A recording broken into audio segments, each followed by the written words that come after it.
Radio Alise Plus programmu turpina ziņas bez robežām studijā Juris Saukāns. Šodien publiskot Eiropas Savienības statistikas pārvaldes Eurostat atkārtotā novērtējuma dati. Saskaņā ar tiem Latvija šogad 2. ceturksnī bija viena no 5 Eiropas Savienības valstīm, kur salīdzinājumā ar attiecīgo periodu pirms gada reģistrēts iekšzemes koprodukta kritums. Arī nodarbināto cilvēku skaits Latvijā šogad 2. ceturksnī salīdzinājumā ar attiecīgo laika periodu pērn samazinājies par 0,9%.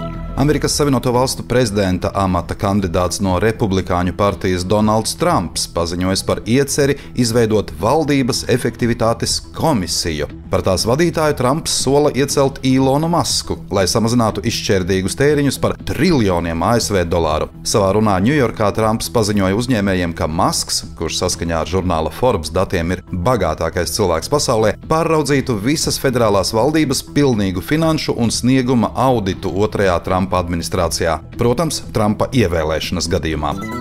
Šā gada jūnija-augusta periods ir bijis karstākais, kāds jebkad reģistrēts. Šis gads kopumā varētu kļūt par karstāko uz Zemes. Par to šodien paziņoja Eiropas Savienības klimata pārmaiņu dienests Kopernikus. Šovasar visā pasaulē piedzīvoti karstuma viļņi, kurus pēc zinātnieku atzinuma pastiprināja arī cilvēku veicinātās klimata pārmaiņas. No nākamā gada plānots paaugstināt iedzīvotāju ienākuma nodokļa likmi, noteikt fiksētu un lielāku neapliekamo minimumu, kā arī paaugstināt minimālo algu. Tā šodien preses konferencē paziņoja finanšu ministrs Arvils Ašerādens. Viņš uzsvēra, ka izmaiņas paredz palielināt neto ienākumus aptuveni 95% strādājošo, proti visiem, kam bruto alga ir līdz 4000 eiro mēnesī, bet lielākais pieaugums būšot darba ņēmējiem ar atalgojumu līdz 2500 eiro mēnesī. 2025. gadā minimālā alga pieaugs par 40 eiro, un tā katru gadu līdz 2028. gadam. Vēl plānots vienkāršots neapliekamais minimums. Nākamgad tas sastādītu 510 eiro, 2026. gadā 550 eiro, 2027. 570 eiro. Pensionāriem no nākamā gada paredzēts neapliekamais minimums 650 eiro apmērā pašreizējo 500 eiro vietā.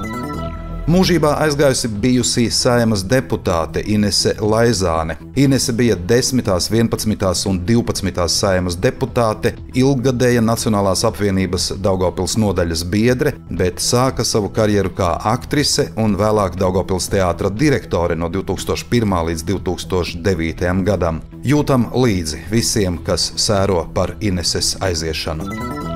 Daugavpilī stacijas ielā pie dzelzceļa pārbrauktuves jau vairākas dienas norisinās būvdarbi. Izmaiņas skars satiksmes organizāciju. Daugavpils domes deputāts Igors Prelatovs skaidroja, ka tiek veikti būvdarbi, lai drošības saliņas platību samazinātu līdz 2,5 metriem. Turklāt plānots uzlikt horizontālo marķējumu, lai autovadītāji, kad dzelzceļa pārēja ir slēgta, nebrauc tuvu gājēju pārējai un tie, kam jāiet uz veikalu depo, var apiet rindā stāvošos auto.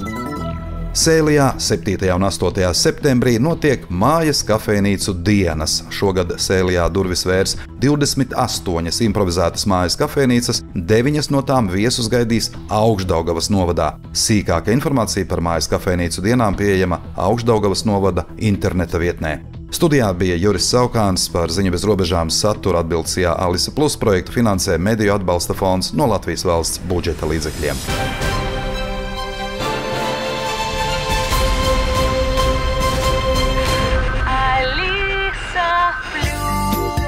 Radio